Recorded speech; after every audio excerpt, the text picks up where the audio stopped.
First, let me thank you for having me here today. Agenda 21 is destroying the state of Arizona and all the counties within its borders. I have lived in Greenlee County for 55 years. I was born and raised there. During my lifetime, I have witnessed a viable mining, ranching, and farming community that has been regulated so heavily that the residents are unable to just sustain their traditional business without grants and subsidies based on sustainable development. I love Greenlee County and I believe it's the best place on earth. I cannot stand by and watch what I cherish and love so dearly be destroyed by a diabolical plan that is manipulating the population into some United Nations agenda that it is self-unsustainable if you have a constitution and a free market system. There is no question that Agenda 21 is in Greenlee County. The people of Greenlee County are not farming, ranching, logging, owning private property, or their kids being educated without Agenda 21 being forced upon them. Some officials and residents of Greenlee County are taking grants and subsidies from non-government organizations as well as federal government to implement tax-funded projects about which voters have no say. These grants and subsidies come with strings. You play the game or you lose the money. These strings have become a complete strangulation of our liberties.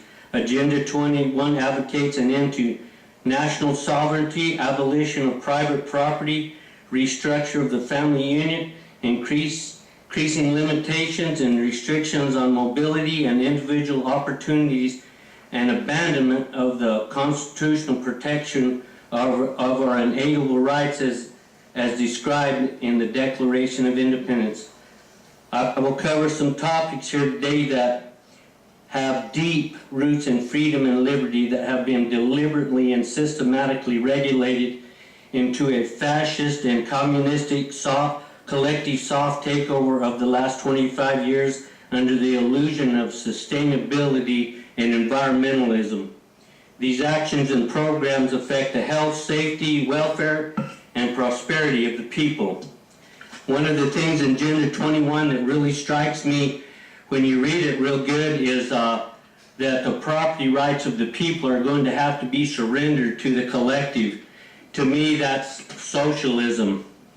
I'm going to go on here about water rights, along with the federal government taking vested water rights. Water usage is being strictly monitored by what used to be a deeded property right with meters on our farmers. Our floodplain, our Gila floodplain insurance is forced on you without a local input of voters or elected officials. This kind of jumps around, ranch. I'll get to it. Wolf reintroduction program. The wolves have taken a priority over private property rights. The large predators, and I'm talking about bears and lions too. The large predators have taken livestock, pets, and have a severe psychological effect on individuals in the community. This is another forced program the property rights didn't consent to. Ranchers are being required to graze cattle for a partial year at great expense to the ranchers. Some allotments have been greatly reduced and eliminated in the past few years, and one case in point is the Stacy Ranch, and went from 90 head to 15 head.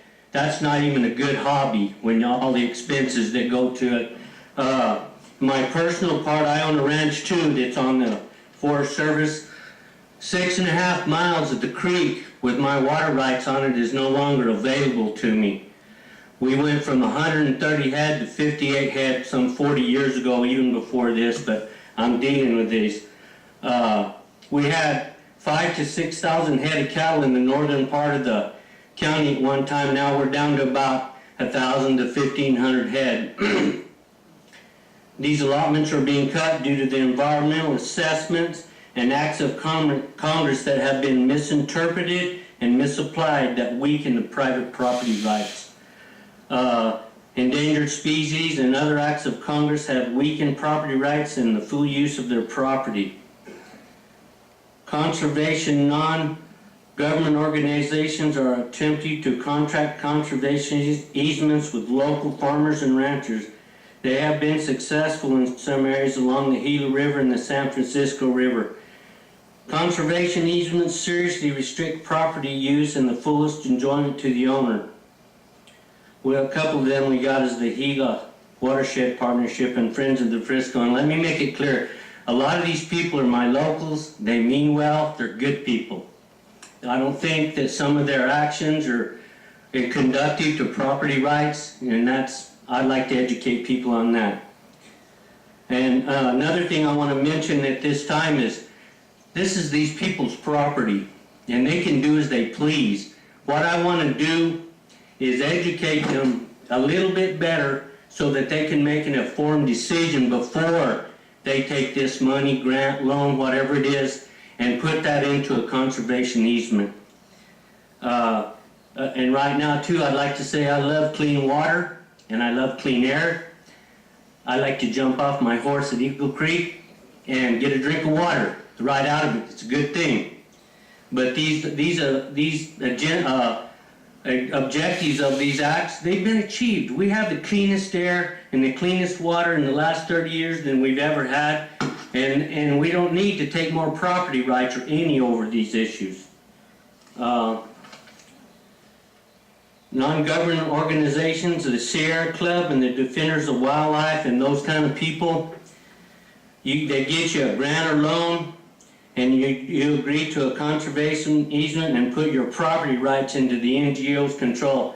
And I don't think that's good for the rest of us. Like I say, it's their property. I guess you can do what you want. It's really not too good.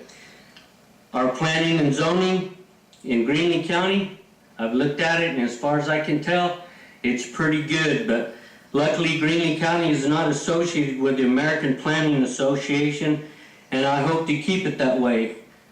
We will not participate with an association that has its founding in the United Nations and had millions donated to start up by Al Gore. Greenlee County wants no part of this smart growth agenda, and I hope you consider this stance in other counties as well as the state of Arizona.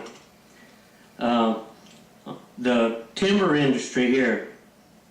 Logging is not done very little in Greenlee County because of endangered species, wild and scenic rivers, wilderness act, and Flipman. If you read Flipman real good, in section 7 it says that it's supposed to protect the pre-existing rights from 76 back, and they just kind of overlook that part most of the time. And you can take that forest and you can log it, graze it, keep it healthy, use it for recreation, or it's going to burn down and the beetles are going to get it. And I'd rather use it. I don't know about you. Another part we have here that's restricting everything is road closures. Road closures, RS 2477 roads, just right-of-ways, are being closed by the Department of Interior. These closures are not in line with the intent of multiple use principles. This is all being forced through environmental conservation, sustainable development principles that weaken our property rights. When an area becomes roadless, it triggers a wilderness study which could ultimately become a wilderness area that is almost totally non-use. Without right-of-ways, all the natural resources become off limits and unusable. These agencies doing this with no jurisdiction, no police powers, and no congressional authority, which has an extremely adverse effect on the economic and social fabric of Greenlee County, the state of Arizona, and the nation. One of the roads that really strikes me, that really gets me, is up the river from Clifton, is the San Francisco River. And every time I mention it to anybody, I'm saying, well, we'll get sued. You know, this road is on our list of county roads, but we're unable to maintain it because of the endangered species, maybe the spike dice, the loach minnow, you name it. Could probably go on and on about which species it is. Motorized travel restrictions, depress logging, hold back recreation, and such as hunting, fishing, bird watching, activities bird watching and various activities when they are forced for the people. These recreational activities are second largest in the economy next to mining and contributes to Greenlee County. And I have a report, and this is an old report. It's 2001, but I'm sure it's grown a lot. Fishing and hunters contribute $2,579,000 to our local economy. OHV expenditures, not to go down to everything it does, $11,745,000.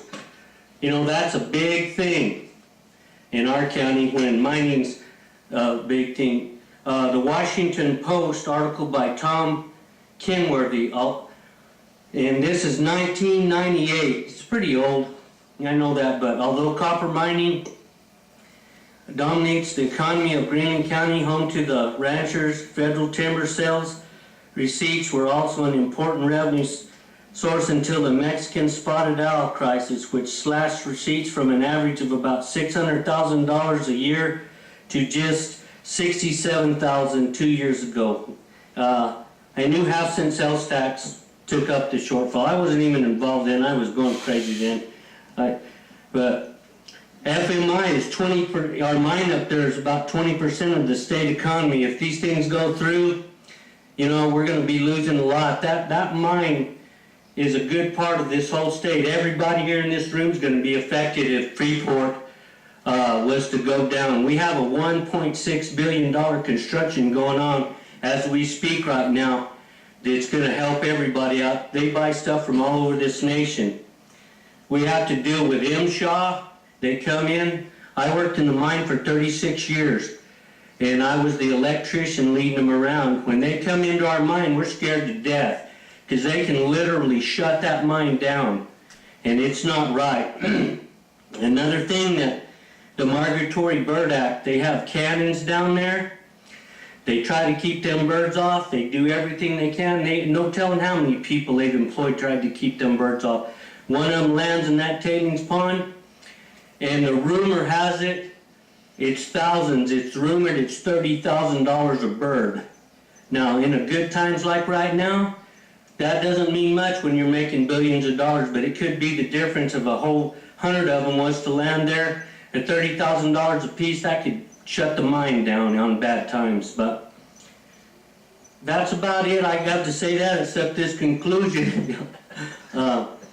As you can see, Agenda 21 and Environmental Acts of Congress has its tentacles deep in Greenlee County.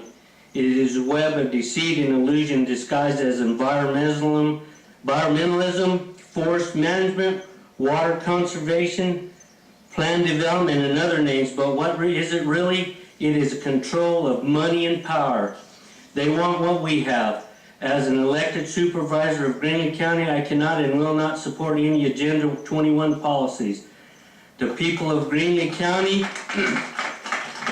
want their freedom, property rights, less intrusive regulation, and we certainly don't want Agenda 21 in our education system. We care about the environment and our community and have taken good care of it for 200 years. In the last 25 years, the federal government and the United Nations regulations and agendas have undermined the free market and liberty-based principles contained in the Constitution that we all took an oath to uphold. One of the biggest tools used by the environmentalists is NGOs and the federal government. It's the federal government's threats of litigation. Because of these frivolous, in most cases fraudulent threats, people are unable to avail themselves of their property rights, causing economic and social decay in Greenlee County. If you define the definition of terrorism, one could conclude that this form of threat on the people is nothing short of terrorism itself. The definition of terrorism, according to 20 CFR section .85, is the unlawful use of force and violence against persons or property to intimidate or cohere a government, the civilian population, or any segment thereof in furtherance of political or social objectives. Nothing in the Constitution authorizes the federal government to regulate private property. Nothing in the U.S. Constitution authorizes the federal government to manage wildlife, prescribe land use regulations within the various states of the Union. By what authority then has the federal government constructed to expand bureaucracy that now forces wolves, panthers, bears on states and communities that don't want them, or levies fines and jails people who dare dig a ditch or dump a load of sand on their own private property? How did we get here? It's simple. It's called Agenda 21. We have allowed our authority to be undermined and our money and resources to be used against us. We send the federal government our money and they give it to the non-government organizations to enforce their agenda back on us through grants and subsidies. This is not sustainable development. It is unsustainable. We must end Agenda 21 and restore our sovereignty here in Arizona. Thank you, Mr. Corbell. We need to not be clapping because this is a regular hearing, and so we need to have decorum and order, please. We have, Mr. Corbell, may I interrupt for just a moment? We have some new people who came, and they're on the committee, and if you would like to introduce yourself. And Sure. Thank you, Senator Burgess. Representative Warren Peterson, Legislative District 12. Thank you, Ms. Chairwoman. Kelly Townsend, Representative 16, or excuse me, District 16, State Representative. Mr. Thorpe. Oh, Madam Chair, I wanted to ask some questions. It's really great to see you again, Supervisor. I said something to you March 21st. I just thought I'd like to echo it and remind you, and I'm sure there's no reminding necessary, but I also said this to all the supervisors, that you need to tell your sheriffs that if the Forest Service comes in or any federal government entity comes in and starts closing your roads, the roads that are vital to your counties, you tell your sheriff to get out there with a bolt cutter and open those roads back up. And if the local federal individual gives you any trouble, you have your sheriff revoke their firearm carrying capacity. And if they still give you any trouble, you give them my phone number and you have them call me. So, you said nothing, and actually this dovetails perfectly because this is what I wanted to ask Supervisor Allen, but you said nothing in the Constitution. You said that a number of times. Nothing in the Constitution provides them with the ability to do this, provides them the ability to do that. I think you're referring to our enumerated powers, and could you remind me and the audience what your understanding of the 10th Amendment is? Well, as I spoke there, they don't have any police powers. And I don't believe the federal government can show you anywhere, and you can ask them anytime. And the police powers is reserved to the states and the people. Right. And nothing, if there's anything in that Constitution that isn't defined, isn't given to the federal government, it's reserved for who? States and the people. Very good. I appreciate that. Now, just real quickly, as a rancher, sure appreciate what you're doing, but you can't ask for a harder job. But as a rancher, can you talk about a moment, some of the positive impacts about having animals out out in the land, and also some of the positive impacts that you and your fellow farmers are committed to doing as far as maintaining the land and repairing and maintaining watershed? Well, if you heard me speak, I'm off the creek, the Eagle Creek, for 6.5 miles. Now it's grown up to the point where you can't even hardly go through it. And we spoke earlier about these trees. They take up a lot of water. This water from this creek goes directly to our mine. And I really do like mining, y'all. It's a good thing, but by putting the cattle on there, not only on the creeks in the bottom, they're not grown up, they don't take up water, it takes care of the watershed better. You get the salt cedar rate down by them. The farmers are continually trying to use their water in a better way because they have meters on them, and they're trying to use their best methods to farm and keep going. And we are the best stewards of the land. And let me remind everybody that in the beginning of this state, the farmers and the ranchers were the first ones to show up here. And, you know, we deserve a little respect. And you know, I do apologize because I had realized a few minutes ago that I personally have not said thank you to everybody out in the audience for being here today, for taking up your time. I truly appreciate such a great turnout, and that you're passionate and that you love our country and our state, and keep it up. I want to end with one last thing. You mentioned there's an individual in the back here that represents the Sierra Club. You mentioned the Sierra Club, and I just wanted to mention something, and thank you for being here. I appreciate that, Sandy. But something that a lot of people don't know. Well, so one thing that most of you probably know is the Sierra Club, just like our president, boy, they really hate coal. They hate this natural resource that, as far as I'm concerned, God gave to us. But the other thing that a lot of people don't know, and I think the senator here would, should be the first one to remind me of this fact, is the Sierra Club gets a lot of money from natural gas companies. And so what an interesting coincidence. They hate coal and they're getting funding from natural gas. It boggles my mind. Thank you very much. I do appreciate your testimony. Thank you. Are there further questions? Representative Townsend. Thank you, Madam Chair, and this is just a short one, but I'll preface it with that notion that he who pays the bills gets to make the rules. And so I would like to know, how dependent are you in your county on federal dollars? And are you making efforts to wean yourself from that and become sustainable without the federal government?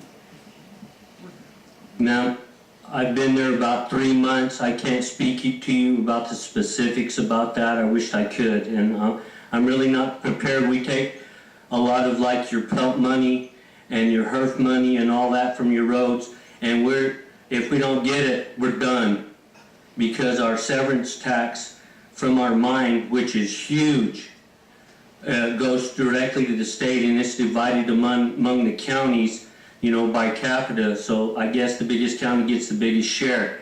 But us being unable to use our natural resources, create jobs, and use our own land, that's why we're so dependent on this. And if you go to most Greenlee County cattle growers and everybody there to survive, farmers, ranchers, it gets loans, grants to enhance their property so that they can stay in business. And other than myself, I try not to take any. We did the milk program some years ago, but to my knowledge, that's the only one. But it's like you say, he who pays the bills gets to make the rules. So if you take a bunch of loans and grants, you're contracting to them, and you need to do what they say, because that's what you agreed to.